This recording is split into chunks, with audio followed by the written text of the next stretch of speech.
सर्वांना नमस्कार. एकीकडे नैना अर्जुनला भेटण्यासाठी तळमळत होती आणि पश्चाताप ही किती मोठी शिक्षा असते हे आता तिला कळत होतं. आणि अर्जुन इथे नसताना आर्यन त्याच्याऐवजी अतुलसोबत मीटिंग करण्यासाठी गेला. पण आता आर्यनची कामाची पद्धत थोडी वेगळी होती. तो अर्जुनपेक्षा भडक माथ्याचा होता आणि अर्जुनसारखा गणिमिकावा थोडा कमी जमत होता त्याला.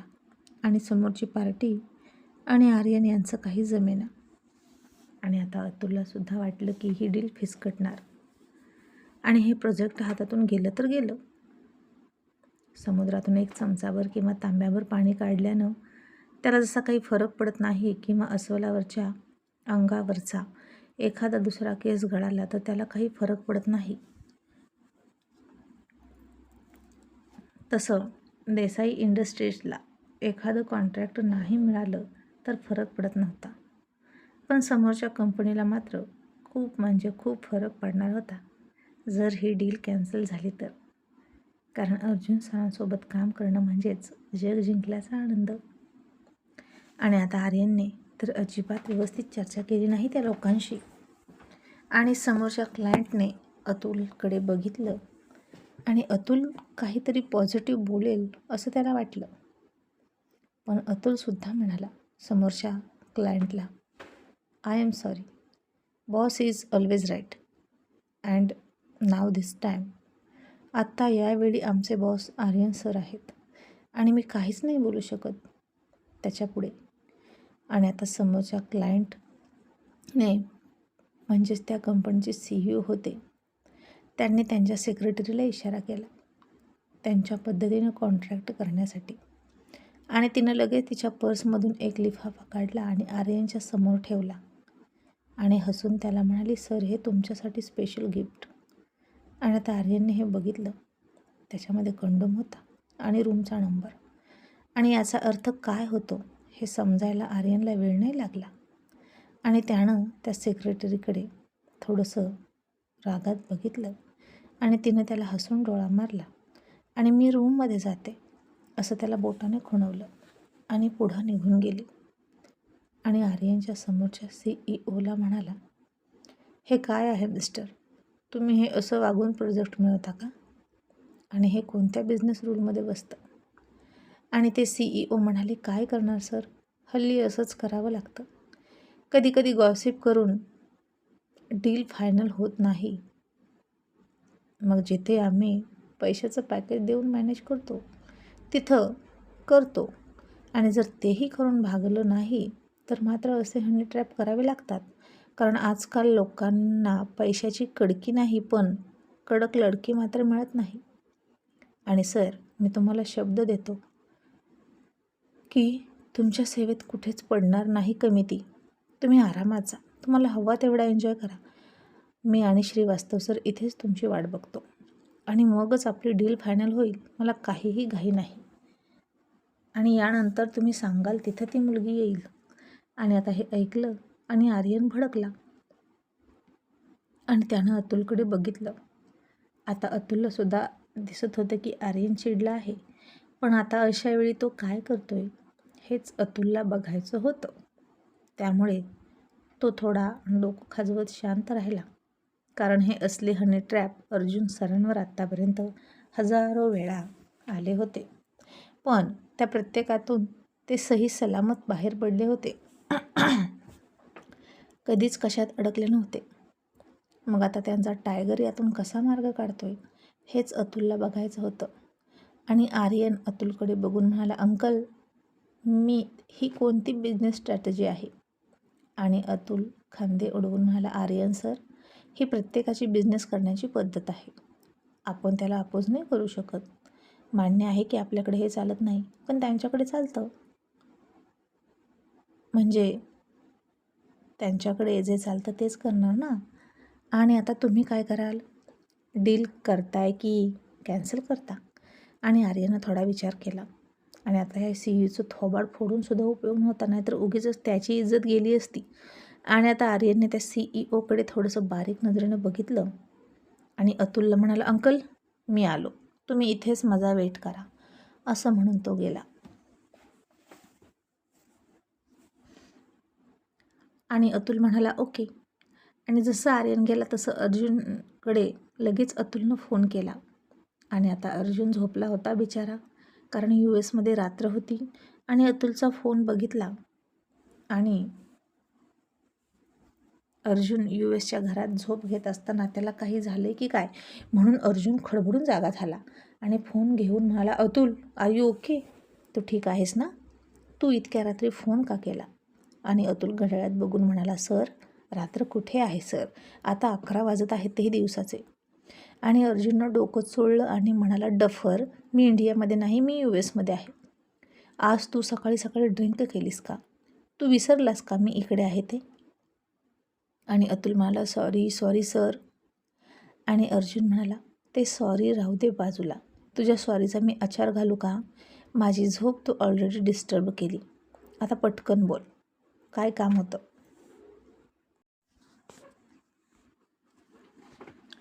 आणि मला खूप झोप आली आहे. आणि अतुल म्हणाला, सर आज तुमच्या टायगरची परीक्षा आहे आणि तो बघूच कसा परीक्षेत पास होतोय, असं म्हणून अतुल हसला. आणि अर्जुन वैतागला. त्याचे केस खाजवत म्हणाला, अतुल माझा टायगर ना सिनियर KGत आहे ना ज्युनियर KGत आहे, ना 10th मध्ये आहे ना 12th मध्ये आहे.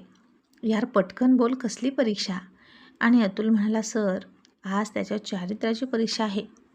अर्जुन म्हणाला, काय, कसली परीक्षा? आणि अतुल म्हणाला, सर तुम्ही ना डफरच आहात, तुम्हाला पटकन काही कळतच नाही. आणि तिकडं अर्जुन चिडला आणि म्हणाला, Atul you are silly boy, आता मी तुला फोनमधून गोळी घालेन बरं का. तू मला पकवण्यासाठी फोन केला आहेस का? आणि 1 मिनिट, यावेळी तुम्ही सरोदिया इंडस्ट्रीजसोबत डीलची मीटिंग करणार आहात ना? आणि ते सोडून तू माझं डोकं खातोस का? हां, बहुतेक आता हे डील करण्याची परीक्षा असू शकते टायगरची, असंच म्हणायचं आहेस ना तुला? आणि अतुल म्हणाला, सर तेच तर म्हणतोय, तुमच्या टायगरला इंडस्ट्रीजचं कॉन्ट्रॅक्ट आवडलं नाही म्हणून त्यांनी तुमच्या टायगरसमोर तुकडा फेकलाय, तुकडा. आणि आता तुमचा टायगर घायाळ होऊन तो तुकडा खाण्यासाठी हॉटेलच्या रूममध्ये गेला आहे चक्क. आणि काय वाटतं सर, आर्यन हे डील करेल का? ते सुद्धा त्या मुलीसोबत फिजिकली डील करून? आणि अर्जुन हसला आणि म्हणाला, ओ माय गॉड अतुल, त्या मुलीला वाचवा पहिले, आता तिचं काही खरं नाही. आणि खरं तर परीक्षा टायगरची नाही, त्या मुलीची आहे जी त्याच्या समोर गेली. आणि मला सांग, जाताना टायगर खुश होता की चिडला होता की नॉर्मल होता? आणि अतुल म्हणाला खुश नव्हता आणि आधी चिडला होता, पण इथून जाताना मात्र थोडासा कूल होऊन गेला.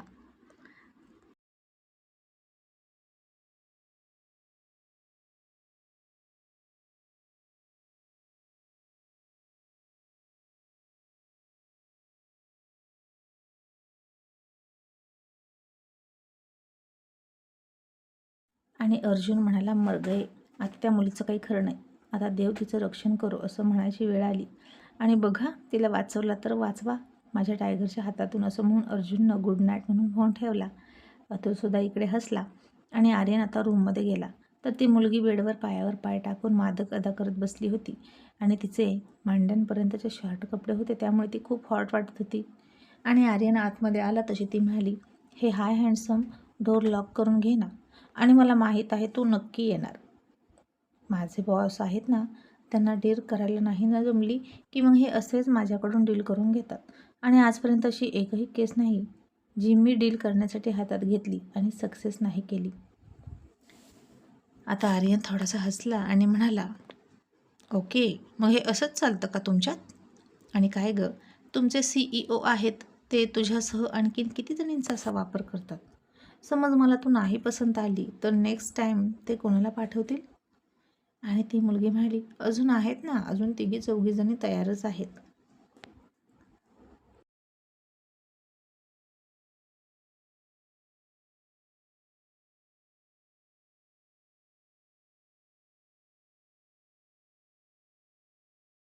आणि आर्यन तिला हसून म्हणाला, पण मला आता दुसरं कोणीच नको, तूच आवडलीस मला. आणि मी विचार करतो की माझी सेक्रेटरी म्हणून तुला हायर करावं. मी अजून विदाऊट सेक्रेटरी आहे आणि मला तुझ्यासारखीच एखादी हॉट, सेक्सी आणि स्मार्ट सेक्रेटरी हवी आहे. पण अजून मिळाली नाही आणि तू मला फार आवडलीस. मग सरोदी या कंपनी सोडून तू माझी सेक्रेटरी म्हणून कायमची येशील का? मी तुला ऑफर करतो. आणि आता ती मुलगी तर हरकून गेली.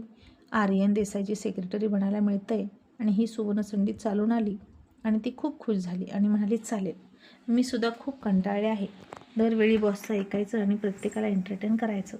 मला सुद्धा अशा एकाच माणसाची गरज आहे ज्याच्यासोबत मी राहू शकेल. आणि आर्यन म्हणाली, म्हणजे ते तुला सतत असंच काम लावतात का आणि असंच कॉन्ट्रॅक्ट मिळवतात? मग त्यांच्या कामाची क्वालिटी कशी असेल? आणि ती सेक्रेटरी आता आर्यनवर विश्वास ठेवून सगळं सांगायला लागली आणि सरोदिया कंपनीमधले ते CEO आणि कंपनीचे ओनर सरोदिया अशा प्रकारे कॉन्ट्रॅक्टर मिळवतात हे ती सगळं सांगायला लागली. आणि कशा प्रकारे सुरुवातीला मुलींना जॉबवर घेतलं जातं, सुरुवातीला छोटी छोटी कामं सांगितली जातात आणि मग नंतर अशी कामं सांगायची क्लायंटला खुश करण्याची. कंपनी ग्रोथ करत नसली, प्रोजेक्ट मिळत नसलं, असं झालं की असंच काहीतरी करायचं आणि प्रोजेक्ट मिळवायचे. आता ती मुलगी सगळं बोलत होती आणि आर्यन तिला प्रश्न विचारून घेत होता, तिला विश्वासात घेत होता आणि तीसुद्धा आर्यनवर विश्वास ठेवून सगळं सांगत होती.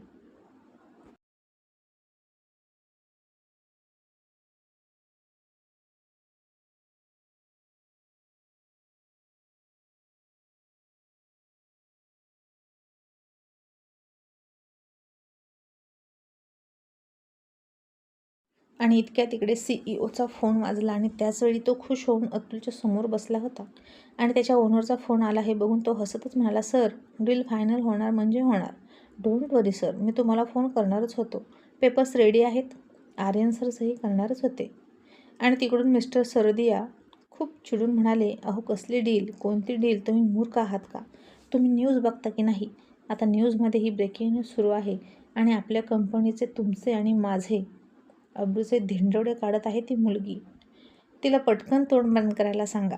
आणि त्या CEOनं पटकन फोन घेतला, न्यूज बघितल्या आणि त्याच्या पायाखालची जमीनच सरकली. नक्की रूममध्ये काय सुरू आहे हे त्याला कळलं. त्याला आता खूप घाम फुटला होता कारण त्याच्या कंपनीची सगळी खरी खरी हकीकत ती मुलगी सांगत होती आणि आर्यन ते रेकॉर्ड करून मीडियापर्यंत पाठवत होता. आणि सगळी मीडिया, सगळे न्यूज चॅनलवाले त्या हॉटेलच्या रूमच्या बाहेर येऊन थांबले होते. आणि आत काय सुरू आहे हे तर लाईव्ह दिसतच होतं सगळ्यांना. ती मुलगी बेडवर बसली होती आणि आर्यन तिच्यापासून अंतर ठेवून उभा होता. आणि आर्यन कशा प्रकारे पर्दाफाश करतो या सगळ्याचा हे सगळं कळत होतं.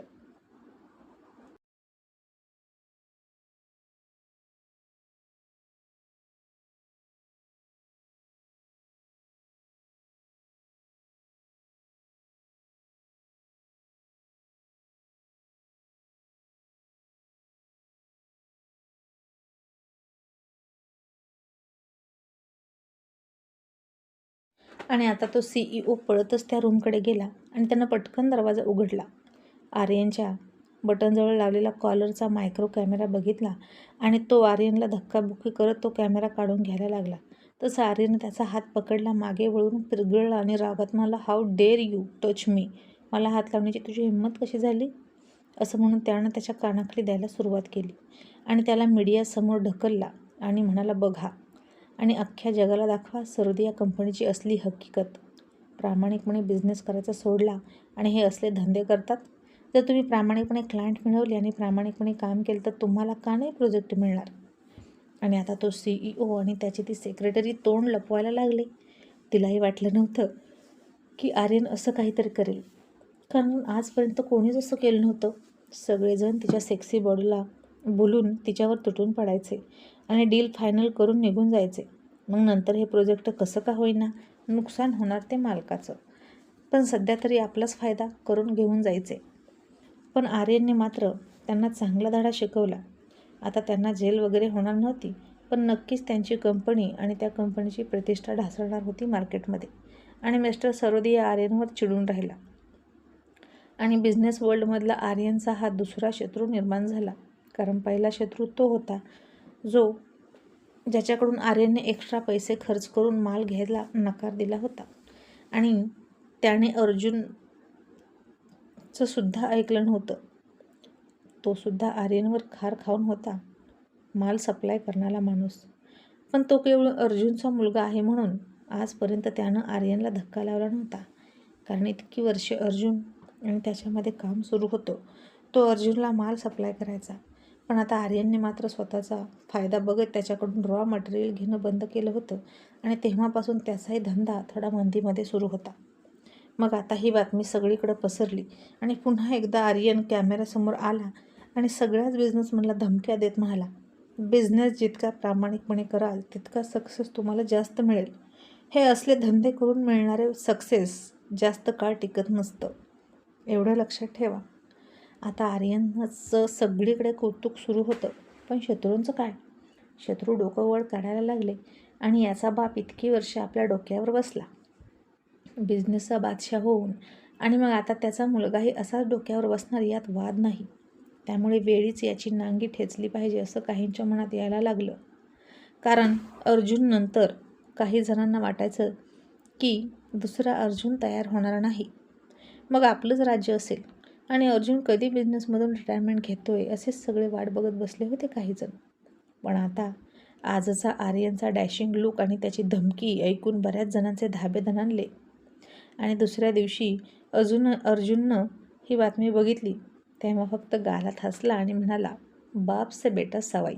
कोणी कितीही अडवू द्या, माझा टायगर डरकाळी फोडणारच. आणि इकडे नैना अर्जुन कधी येईल याची वाट बघत होती आणि तिला वाटायचं की तिला पश्चाताप झाला. जितेंद्रने जितक्या सहज माफ केलं तितक्या सहज अर्जुनसुद्धा माफ करेल आणि अर्जुनची माफी मिळवणं तिला फार सोपं वाटत होतं. मग आज ती हिंमत करून हॉस्पिटलमध्ये गेली आणि तिनं तिथं रोजचे तिच्या घरून येणारे डबे बघितले. ती रोज जितेंद्रला ओरडायची आणि म्हणायची की तू काल नेलेलं टिफिन का परत आणत नाही. पण जितेंद्र रोज म्हणायचा, सॉरी विसरलो. आणि हे सगळे टिफिन इथे कसे असं तिनं मम्मीला विचारलं. आणि तिच्या मम्मीनं तिला सांगितलं की जितेंद्र रोज इथे येतो आम्हाला दिलासा देण्यासाठी, आणि तू सख्खी मुलगी असून अशी वागलीस. आणि नयना चकित होऊन म्हणाली, काय मम्मी, जितेंद्र रोज येतो? अगं पण मला तर तो काहीच नाही म्हणाला, उलट म्हणाला की काय गरज आहे जायची. आणि मम्मी म्हणाली, हो अगदी पहिल्या दिवसापासून येतो. आणि हे ऐकून नयनाच्या मनात जितेंद्रबद्दल आणखीन आदर वाढला आणि संध्याकाळी ती पुन्हा त्याच्या मिठीत जाऊन त्याला माफी मागायला लागली. आणि मी कधी माणसं ओळखू शकेल का? खरंच मी मूर्ख आहे असं म्हणाली. जितू, मी तुझ्या घरच्यांसोबत किती वाईट वागले आणि तरीही तू माझ्या घरच्यांसोबत किती हेल्पफुल राहतोस. आणि जितू प्लीज रे, मला अर्जुन सरांची माफी मागायची आहे. मी एक काम करू का, मी त्यांच्या घरी जाऊ का? जितेंद्र म्हणाला, नैना अगं नको, तू एकटी त्यांच्या घरी जाऊ नकोस. अगं तिथपर्यंत जाणं खूप अवघड आहे. मी बघतो काहीतरी करतो आणि इंदिरा सरांच्याच मागे लागतो असं म्हणून त्यानं विषय बंद केला. तरीही नैना दुसऱ्या दिवशी अर्जुनचा कोट घेऊन गेलीच चक्क देसाई मॅन्शनमध्ये आणि तिला सिक्युरिटीने अडवलं. आणि ती म्हणाली, मला फक्त एकदाच सोडा प्लीज, मला अर्जुन सरांशी बोलायचं आहे. आणि सिक्युरिटी म्हणाले, अपॉइंटमेंट आहे का, इन्व्हिटेशन लेटर आहे का, की तुम्ही इथे कामाला येता याचे काही प्रूफ आहेत का? आणि नैना आता गोंधळली आणि म्हणाली, असलं काहीच नाही माझ्याकडे. आणि सिक्युरिटी म्हणाली, मग तुम्हाला आतमध्ये सोडण्याची परमिशन नाही, तुम्ही जाऊ शकता. असं म्हणून तिला गेटवरूनच हकलली. कारण स्वीटीसोबत नम्रतानं जे केलं तेव्हापासून सिक्युरिटी टाईट होती आणि नैना बारीक चेहरा करून पुन्हा परत गेली.